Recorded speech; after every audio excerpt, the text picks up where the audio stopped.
Voilà, je voudrais d'abord vous remercier de vous être déplacé pour couvrir notre point de presse. C'est pour un peu saisir l'occasion pour d'abord des remerciements.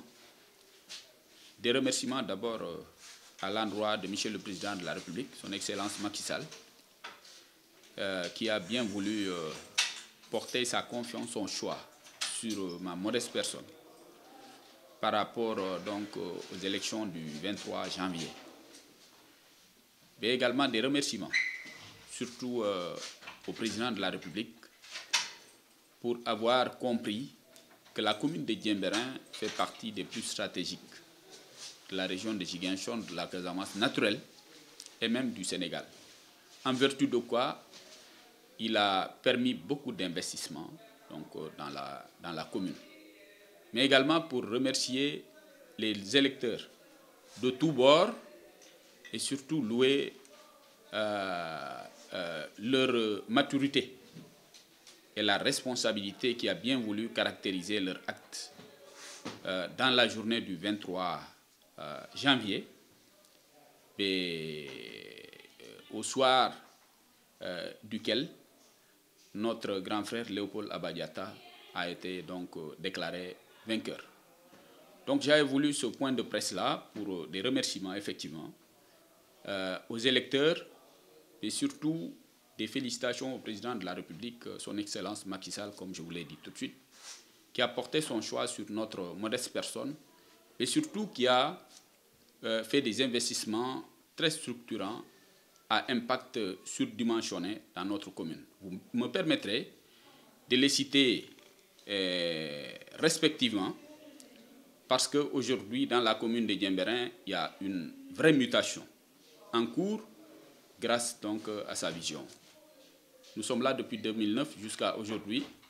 Il reste clair que les choses ont bougé très considérablement dans le bon sens. Quand nous sommes arrivés, il n'y avait pas encore la route de Diembéring.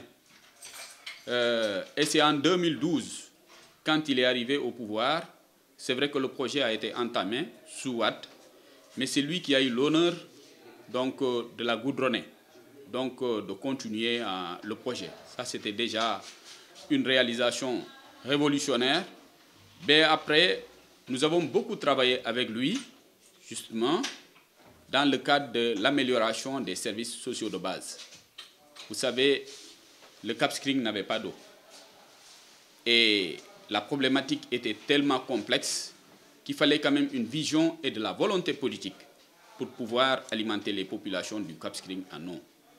Et aujourd'hui, c'est derrière nous. C'est un projet très ambitieux, mais qui a coûté de l'argent, à peu près 1 milliard, parce qu'après les infrastructures de production qui ont été donc réalisées, plus les conduits qui ont pu donc positionner l'eau dans tous les villages.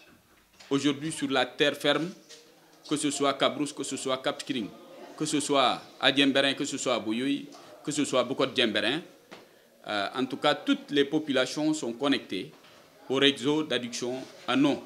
Et c'est tout à fait révolutionnaire parce que l'eau, c'est la vie. Après ce projet-là, il y a eu le deuxième qui a justement intéressé les îles de la Basse-Casamance. À ce jour, toutes les îles de la Basse-Casamance, mais principalement les nôtres, sont connectées au réseau d'adduction en eau. Et Dieu merci, c'est hier que nous avons été avec la délégation le ministre de l'eau pour aller constater de visu l'achèvement des travaux. Ce sont des travaux de qualité qui ont été réalisés, mais ces travaux-là reflètent encore une fois la vision du président de la République, sa volonté politique, mais également aujourd'hui sa bonne disposition à être à cheval de la marche du monde. Vous tous, vous savez que nous sommes dans un contexte de changement climatique. Les pays les plus vulnérables sont les territoires littoraux. Les îles, qu'elles soient de la Casamance, du Sine Saloum ou d'ailleurs, sont très vulnérables à ces problématiques-là. Le simple fait d'avoir initié ce projet-là, qui a permis de trouver une nappe suffisante et de bonne qualité sur terre ferme pour la transporter dans les îles dénote un peu de la vision du président de la République, mais surtout de sa volonté de dérouler un programme sur la base de l'équité territoriale qui est quand même sa rengaine de tous les jours. Aujourd'hui, dans toute la commune de Diembéring, en tout cas dans la partie insulaire, toutes les populations sont déjà connectées et en principe dans 2 mois, il y aura de l'eau donc un peu partout. Parce qu'au moment où nous vous parlons, demain seulement, les conducteurs vont être capacités pour pouvoir donc commencer déjà à gérer les questions d'ouvrage. C'est un projet d'à peu près 1 demi-milliard et qui va impacter à peu près 600 personnes dans la commune de Diembéring. Il y a en plus le projet de l'aéroport du Cap Skirring. L'aéroport du Cap Skirring, vous tous, vous savez qu'il joue un rôle aussi bien économique, géopolitique, même historique, considérable dans la marche du pays. L'État du Sénégal va y injecter 30 milliards à peu près dans le cadre de l'amélioration de ces services. Ça, c'est également un autre service rendu à la commune de Diembéring. Il y a également l'autre volet lié au désenclavement qui va nous permettre de rendre accessibles nos zones de production. Aujourd'hui, avec la route de Diembéring-Nikin qui est en train d'être réalisée, avec la digue de Cabos à la lisière de la frontière entre la Guinée-Bissau et le Sénégal, qui est en train d'être construite également, le président de la République et à travers lui son gouvernement sont en train de prouver, si besoin l'était encore, qu'effectivement ils sont ambitieux pour la commune de Diembéring, ils sont ambitieux pour la Casamance, ils sont très ambitieux pour le Sénégal, qui sont en train de diriger, parce que tout simplement, ils montrent à la face du monde que le comportement, ou plutôt les comportements appropriés pour une adaptation aux conditions de changement climatique sont bien justement en train d'être pris en compte dans la commune de Diembéring. Parce que la construction de la route de Diembéring va nous permettre de régler beaucoup de problèmes. Déjà, les questions de désenclavement vont être gérées. Le village de Nikin va être plus accessible. En plus de nous rapprocher le plus justement à nos zones de production. Vous tous, vous savez que Diembéring, à la base, est une zone de production dans le cadre de la riziculture. Aujourd'hui, avec la route, nos zones de production, les rizières vont être plus accessibles parce qu'en réalité, Diembéring est bâti autour des rizières. D'est en ouest, du nord au sud, à perte de vue, nous sommes encadrés par des rizières. Voilà pourquoi on nous appelle le pays prospère et Souké-Badia. Aujourd'hui, par la route qui va donc desservir en traversant toutes ces rizières-là, on peut déjà envisager un aménagement. Avec donc la mécanisation qu'il est en train de nous accorder, on a commencé déjà l'expérimentation du remembrement. Le remembrement est un procédé d'agriculture qui peut nous permettre d'écraser plusieurs parcelles en une seule pour faire en sorte que la mécanisation puisse donc améliorer les rendements.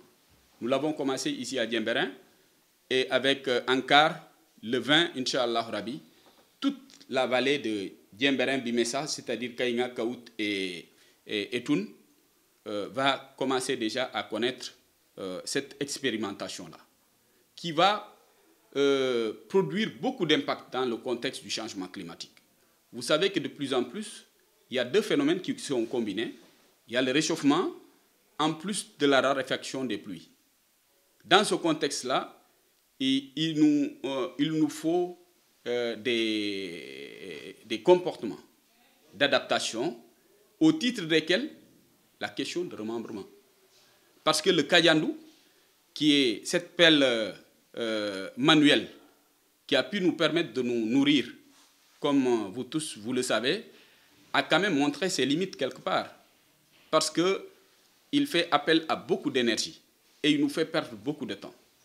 Avec cette mécanisation-là, aujourd'hui, en principe, en moins de 2 semaines, toutes les terres de Diembéring pourront donc être défrichées pour que les espèces dédiées et très adaptées au contexte de changement climatique puissent donc être expérimentées. Ça, c'est déjà un avantage.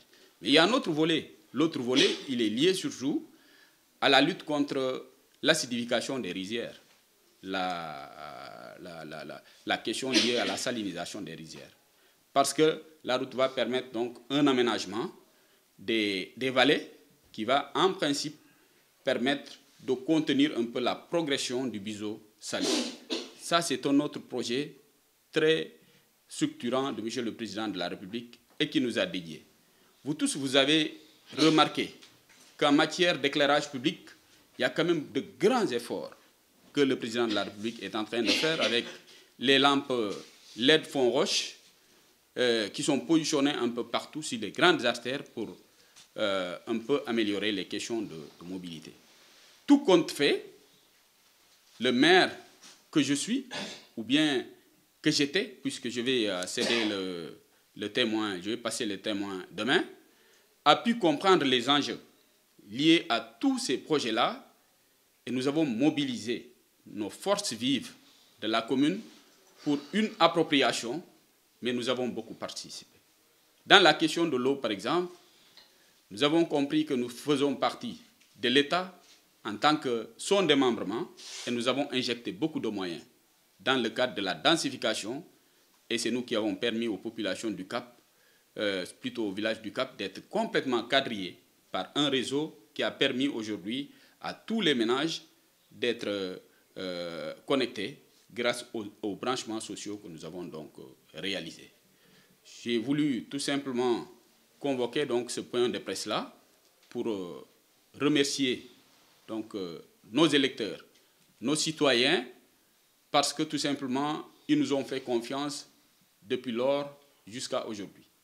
Et prendre l'opinion à témoin pour leur dire qu'en vertu du service que M. le Président de la République nous a rendu, à nous-mêmes en tant qu'individus, mais surtout à notre territoire, nous lui devons beaucoup de reconnaissance, de redevabilité, et en vertu desquelles nous souhaiterons rester avec lui en politique. Je suis de la mouvance présidentielle de Benno Bokk Yakaar. Je n'entends pas changer de bord parce qu'il nous a rendu beaucoup de services. Aujourd'hui, dans la commune de Diembéring, les choses bougent heureusement dans le bon sens, grâce à lui, en grande partie. Voilà pourquoi je voulais vraiment le remercier et profiter donc de votre présence pour que tout le monde puisse être édifié dessus. Il y a les projets, on ne peut pas les terminer. Avec la SAPCO, aujourd'hui, il a pu nous permettre donc d'entamer le reprofilage du Cap. Parce que vous savez, le Cap, malheureusement, quelque part, on a mis la charrue avant les bœufs. Les gens se sont installés alors que les préalables liés justement à une habitation décente n'avaient pas été mis en place. Quand le président de la République est arrivé, surtout en 2018, la SAPCO est venue s'installer ici avec comme mission principale de requalifier le Cap Skirring. La requalification consiste justement à voir comment est-ce que les choses peuvent être plus ou moins régularisées ou normalisées. Voilà pourquoi, depuis son installation, les questions d'assainissement ont été suffisamment améliorées, les questions d'éclairage public également ont été suffisamment améliorées, et surtout, l'accès à la plage aussi a été rendu possible par l'ouverture des corridors que la SAPCO a pu donc nous permettre de faire. Aujourd'hui, il y a un autre grand projet. Dans le cadre du PSD, le plan spécial de désenclavement, qui intéresse la station touristique du Cap Skirring, qui va nous permettre de goudronner les plus grands axes de la collectivité, et c'est à coût de milliards. Voilà pourquoi c'est tout cela qui motive véritablement notre satisfecit et le fait que nous vous avons appelé pour que tout le monde comprenne qu'aujourd'hui, nous sommes très satisfaits de ce que le président de la République a réalisé dans la commune de Diembéring, en vertu de quoi nous serons donc avec lui. C'est vrai que nous avons perdu une élection qui est tout à fait particulière parce qu'il y avait beaucoup de candidats, c'est clair, dans mon village déjà. Dieu merci, nous avons gagné la plupart, ou plutôt les plus grands centres, la plupart des grands centres électoraux. Sur 21 villages, 17, nous les avons gagnés. Nous avons perdu 2, 3 ont été gagnés par notre successeur. Bien, ainsi va la démocratie. Les questions d'alternance sont consubstantielles à la démocratie. Ça, c'est tout à fait clair. Tant qu'il n'y aura pas d'alternance, on ne peut pas mesurer véritablement la démocratie. Dieu merci, c'est un grand frère qui vient ici. Nous avons beaucoup foi en lui, parce que c'est quand même un cadre comme nous autres. Et il peut bien compter sur nous pour que l'on puisse cheminer dans le cadre strict de la marche de la commune à justement faire en sorte que les choses puissent être donc améliorées.